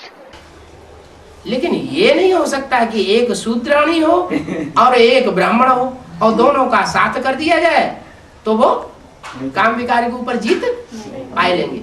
नहीं, समान पुरुषार्थी होने चाहिए। But it is not possible that one is from the lineage of the Shudra, the other is from the lineage of the Brahmins. Both of them are paired and they win over the vice of lust. No, there should be equal purusharthis. तो समान पुरुषार्थियों में फिर बाबा, तो ये कहाँ की बात बोली? Among equal purusharthis, Baba, so this is about when? ये बात कहाँ की बोली? This is about when? संगम युग में ऐसा हुआ होगा क्या? This must have happened in the confluence age. What? है? एक छोड़ के दूसरा पकड़ ले। है। Someone said, leaving one companion and taking another. Yes. एक करते हैं, संगी साथी बनाते हैं। He takes one personality. He makes him his companion. सृष्टि बनाते हैं। He creates the world. सृष्टि की पैदाइश होती है ब्रह्मा के द्वारा। The world is born through Brahma. फिर क्या करते हैं? वो सृष्टि अच्छी नहीं लगती तो खत्म कर देते हैं। Then what does he do? He does not like that world, so he destroys it. कमी महसूस करते हैं। हाँ, Someone said he experiences some shortcoming in it. Yes. फिर नई सृष्टि रचने के लिए संगी साथी दूसरा चाहिए कि नहीं चाहिए? Then, to create a new world, is another companion required or not? Someone said it is required. फिर दूसरा साथी बनाते हैं। Then he takes a new companion. वो भी सृष्टि उन्हें पसंद नहीं आती, फिर खलास कर देते हैं। He does not like even that world. Again he destroys it. फिर तीसरा संगी साथी, फिर सृष्टि रचेगी तीसरी बार। Then again a third companion. He takes a third companion. The world was again created for the third time. वो भी पसंद नहीं आई। He does not like even that. फिर चौथी बार जब बनाते हैं तो वो स्थापना हो जाती है। Then the world he creates for the fourth time, that world is established. तो आखिरी कौन सा होता है? So who is the last one? आखिरी आखिरी जो संगी साथी बनता है वो कौन बनता है? Who becomes the last companion? है? लक्ष्मी, वैष्णवी। वैष्णवी। Lakshmi, Vaishnavi.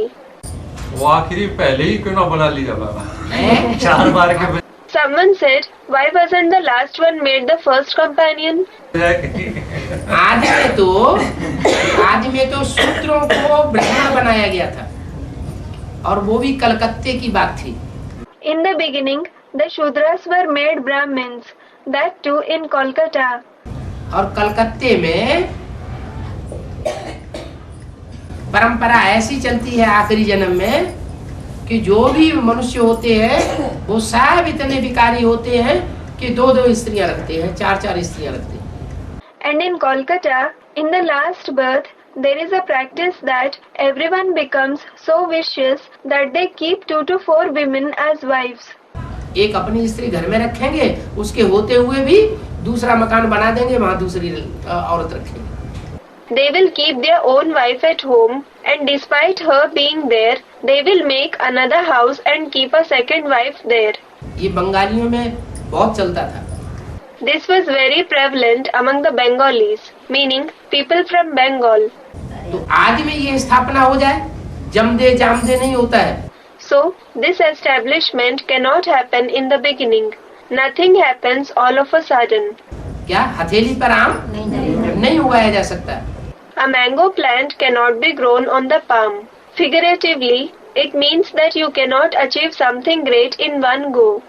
यज्ञ के आदि में भी बाबा कहते हैं धोबी घाट खोला था। Baba says that in the beginning of the yajna also, a dhobi ghat, meaning laundry, was opened. क्या? धोबी घाट खोला था, लेकिन उस समय ज्ञान नहीं था। What? A laundry was opened, but there was no knowledge at that time. जब ज्ञान ही नहीं है तो स्थापना होने का सवाल ही नहीं। When there is no knowledge, there is no question of the establishment at all. उस समय तो ओम ओम ध्वनि का उच्चारण करते थे जैसे भगत लोग करते हैं। At that time, they just chanted the sound Om, just like the devotees do. Sanskrit की गीता बैठ करके पढ़ाते थे, The Sanskrit Gita was read out, तो कोई ज्ञान थोड़ा ही हुआ। so it is not knowledge. ज्ञान तो अब आया है, ब्रह्मा के मुख से वेदवाणी आई। In fact, knowledge has come now. Through the mouth of Brahma, the Vedvani was spoken, लेकिन उसका मंथन नहीं हुआ। but it was not churned. फिर कोई बच्चा निकलता है, ब्राह्मण बच्चा, जनेऊधारी शंकर को दिखाते हैं ना। Then some Brahmin child emerges. Shankar is shown wearing a janeu, meaning sacred thread generally worn by the Hindu Brahmins, isn't he? कोई ब्राह्मण बच्चा ऐसा निकलता है जो उस ज्ञान को पूरा मस्तक में धारण करता है, मंथन करता है। Some Brahmin child emerges who imbibes and churns the knowledge in his head. और उसके मस्तक में से गंगा बाहर आती है। And the Ganges flows out of it. संसार में सृष्टि का उद्धार करने के लिए वो कन्या मैदान में आ जाती है। To uplift the world, that maiden comes to the field. तो ये सारी यहाँ की बातें हैं। So all these topics are of here. बोला ऐसी बात नहीं है कि गंगा जल व चरणामृत से कोई पावन बन जाते हैं। It is said that no one becomes pure through the water of the Ganges or the Charnamrit. अमृत तो ज्ञान को कहा जाता है। Knowledge is known as nectar. अमृत छोड़ बिख काहे को खाए। Why do you leave nectar and eat poison? तो भक्ति मार्ग में बहुत ही अगड़म बगड़म कर दिया। So in the path of bhakti, they have created a lot of confusion. क्या अगड़म बगड़म कर दिया What confusion have they created? है? भक्ति मार्ग में कोई भी बात का तालमेल बैठता नहीं है। In the path of bhakti, there is nothing that is logical. और सारा सूत मुझा हुआ होता है। The whole yarn is entangled. ज्ञान का सारा सूत जैसे कोई धागा हो ना, और यूं यूं इकट्ठा करके गुल्ला बना दो तो क्या होगा? The whole yarn of knowledge, suppose there is a string, wind it into a ball like this. Baba is demonstrating. Then what will happen? सारा सूत मुझ जाएगा। The whole yarn will be entangled. तो ऐसे ही ज्ञान का सारा सूत मुझा हुआ है, अब बाप आकर के उस सूत को सुलझाते। So, similarly, the whole yarn of knowledge is entangled. Now, the Father comes and disentangles it. आज के सन्यासी होते हैं ना, झूठे सन्यासी, वो मालूम है जटाएं कैसी बना लेते हैं? Do you know how the false sannyasis of today tie their hair locks? हैं? हाँ, वो उनको जटा बना के और लिबड़ा करके और सारे बालों को गुत्थम गुत्था कर देते हैं, बड़ी बड़ी लंबी लंबी जटाएं बना देते हैं। Someone said tangled. Yes, they roll them and not all their hair. They form very long hair locks. है? वो है, उन्होंने यादगार कहाँ की बनाई हुई है, धारण की हुई है? They have put into practice a memorial of when someone said the confluence age. है? शंकर जी की यादगार धारण की हुई है। They have put into practice a memorial of Shankar ji. Shankar ji की बुद्धि में ज्ञान जो है वो आखिरी जन्म में सारा गुत्थम गुत्था हो करके जटाओं के रूप में लटक जाता है। In the last birth, in the intellect of Shankar ji, the entire knowledge becomes complicated and hangs down in the form of tangled hair locks. अगर शिव प्रवेश न करे तो ज्ञान का सूत मुझा का मुझा ही हुआ रहेगा। If Shiv does not enter Shankar, the yarn of knowledge would just remain entangled. अभी शिव बाबा कहते हैं मैं आया हुआ हूँ, जो ज्ञान का सूत मुझा हुआ है उसको सुलझाने के लिए। Now Shiv Baba says, I have come to disentangle the yarn of knowledge which was entangled. ये ज्ञान का सूत किसने मुझाया? Who entangled this yarn of knowledge? द्वापर युग से शास्त्र बने, धर्म गुरु। The scriptures were made from the Copper Age. Someone said the religious gurus. धर्म गुरुओं ने, धर्म गुरुओं में भी मुख्य गुरु कौन हुआ होगा? The religious gurus. Who will be the main guru among those religious gurus as well? जिसने ये ज्ञान का सूत्र बहुत बहुत मुझाई दिया। Who has entangled the yarn of knowledge a lot? आखिर शास्त्र बनाना शुरू किसने किया? After all, who started making the scriptures? तो ब्राह्मण बच्चों में भी कोई ब्राह्मण बच्चा तो होगा जिसने शुरुआत की होगी शास्त्रों के बनाने की। Someone said the Brahmin children. Even among the Brahmin children, there must be some particular Brahmin child who will have started making these scriptures. और शास्त्रों में क्या लिखा है? What is written in the scriptures as well? ये शास्त्र वेद शास्त्र किसने बनाए? Who made these Vedas and scriptures? नहीं, Someone said Brahma. No, Brahma की तो मुख से निकला। the knowledge came out of Brahma's mouth.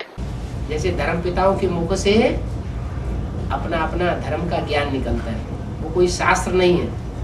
Like from the mouth of the religious fathers, the knowledge of their religion emerges. They are not scriptures. धर्म पिताओं के सैकड़ों वर्षों के बाद फिर उनके शास्त्र बनते हैं। The scriptures are made centuries after the religious fathers give knowledge. क्या मोहम्मद के 200-300 वर्ष के बाद फिर कुरान बनी? What? The Quran was made 200 to 300 years after Muhammad. Christ की 300-400 वर्षों के बाद बाइबल बनी। The Bible was made 300 to 400 years after Christ. Guru Nanak के 100-200 वर्षों के बाद गुरु ग्रंथ साहब बना। The Guru Granth Sahib was made 100 to 200 years after Guru Nanak. Guru Granth Sahib, holy book of the Sikhs. उसी समय थोड़ी बनता है। The scriptures are not made at the same time. तो ऐसे ही शिव बाप भी जब आते हैं तो ब्रह्मा के मुख से जो ज्ञान सुनाते हैं उसका शास्त्र बन ही नहीं सकता। Similarly, even when the Father Shiv comes and gives knowledge through Brahma's mouth, its scripture certainly cannot be made at that time. 2500 साल के बाद फिर कोई शास्त्र बनाना शुरू करता है। After 2500 years, someone starts making the scriptures. तो कोई ने तो महाभारत गीता और ये शास्त्र बनाए होंगे। So, someone will have made the scriptures like the Mahabharata, the Gita and such scriptures. वो कौन है? व्यास। Who is that one? Vyas. वी माना विशेष और आस माना बैठ गया पालथी मार के। V means Vishesh, especially, and As means to sit cross-legged. ज्ञान बखारने के लिए। to narrate knowledge.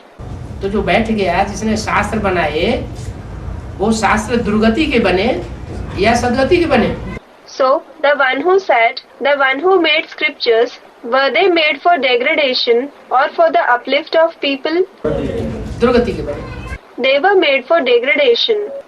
वो तो दुर्गति करने वाला कौन? So, who is the one who brings degradation? अरे कोई तो हुआ होगा। Arey, there must have been someone. हैं? अरे शास्त्र बनाने वाला कोई तो हुआ होगा। व्यास। Arey, there must have been someone who made scriptures. A student, Vyas. व्यास हुआ। वो कौन है व्यास? व्यास की भी गद्दियां चली। It was Vyas. Who is that Vyas? There were dynasties of Vyas too. जैसे गुरु लोग होते हैं ना, तो गुरु लोग शरीर छोड़ देते हैं तो उनकी गद्दी लेकर के कोई दूसरा बैठ जाता है। For example, there are the Gurus. When the Gurus leave their body, then someone else sits on their throne. जैसे नारायणों की सतयुग में गद्दियां चलती हैं, फर्स्ट नारायण, दूसरा नारायण, तीसरा नारायण, चौथा Narayan. Just like the Narayans have dynasties in the Golden Age, the first Narayan, the second Narayan, the third Narayan, the fourth Narayan. जैसे अंग्रेजों में डायनेस्टी चली, king Edward first, king Edward second, third.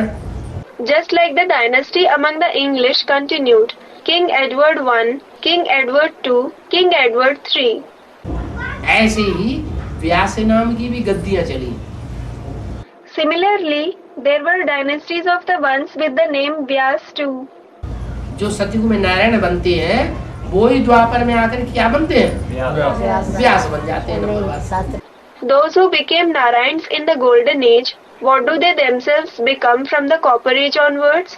They become Vyas one after the other. तो उनमें number one व्यास कौन हुआ? So, who is the number one Vyas among them? अरे कौन हुआ? Arey, who is it? Ibrahim हुआ। इब्राहिम शास्त्र लिखता है। Someone said, Abraham. Is it Abraham? Does he write scriptures? हैं? ब्रह्मा बाबा हुआ। अरे ब्रह्मा से भी पहले कौन हुआ? Narayan Narayan. Someone said, Brahma Baba. Is it Brahma Baba? Arey, who was before even Brahma?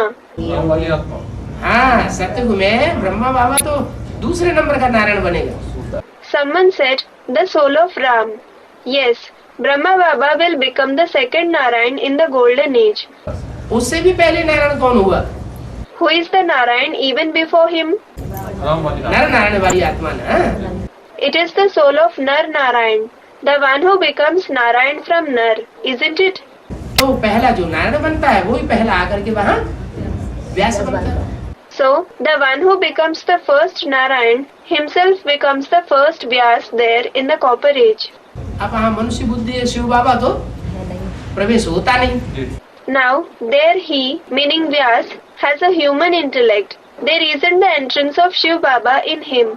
तो जैसी अगड़म बगड़म बुद्धि बनती है, विकारी बुद्धि द्वापर युग से, विकारियों के संग से, विकारी धर्म पिताओं के संग से, वैसे उन्होंने सृष्टि का कल्याण करने के लिए समझ के बैठ गए कि हम कल्याण करेंगे। शिव हम कह के बैठ जाते हैं। So, as the intellect becomes confused and vicious from the Copper Age due to the company of vicious souls, the vicious religious fathers. So, he sat in order to benefit the world, thinking that he will bring the benefit of the world. He sits saying, Shivoham, meaning, I am Shiv. आदत तो है ना क्या?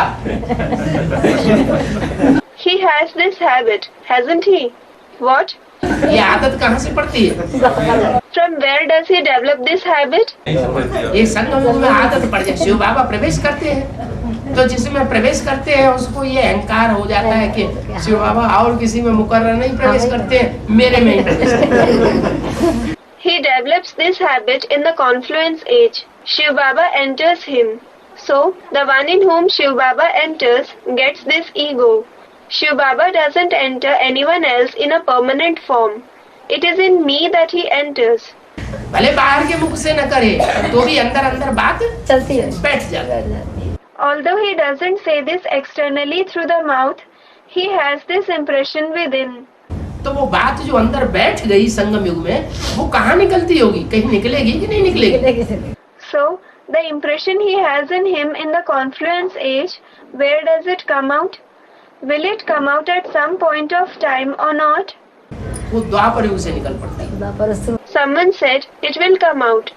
It comes out from the Copper Age onwards. हो जाती है। Emerge हो जाती हाँ, इमर्ज हो जाती है। Someone said it emerges. Yes, it emerges. तो वो ढेर सारे शास्त्र बनाए देते हैं। So, he makes various scriptures. उन शास्त्रों से मनुष्यों की दुर्गति हो जाती है। होती नहीं। पहले शास्त्र भी सतो प्रधान थे। Through those scriptures, the human beings degrade. Earlier, the scriptures were also Sato Pradhan. दुनिया की हर चीज पहले सतो प्रधान, फिर रजो प्रधान, फिर लास्ट में तमो प्रधान बनती है। Everything in the world is firstly Sato Pradhan, then Rajo Pradhan, and Tamo Pradhan at last. तो पहले पहले जो शास्त्र बनाए द्वापर युग के आदि में, उनमें फिर भी सात्विकता थी, सतो प्रधानता थी। So, the scriptures made in the beginning of the Copper Age, still had Satvikta, meaning truth, and Sato Pradhanta, meaning the quality of being Sato Pradhan. बनाने वाले ने जिस अर्थ से बनाए, वही अर्थ वो सुनाते थे। The meaning with which its creator created it, the same meaning was given. लेकिन बाद में क्या हुआ? But what happened later on? उनके जो परवर्ती आए, दूसरे नारायण, दूसरे धर्म वाले, उन्होंने उसके अर्थ जो है पलट दिए। The other Narayans of the other religions who came after him changed the meanings of the scriptures. अर्थों का अनर्थ कर दिया। They made meaningless interpretations of them. Manmath घुसेड़ the. They inserted their mind's opinions in them. वो मनमत घुसेड़ने से क्या हुआ कि वो शास्त्रों का अर्थ जो है पलट गया। Because of inserting their mind's opinions, the meanings of those scriptures changed. Om Shanti. Om Shanti.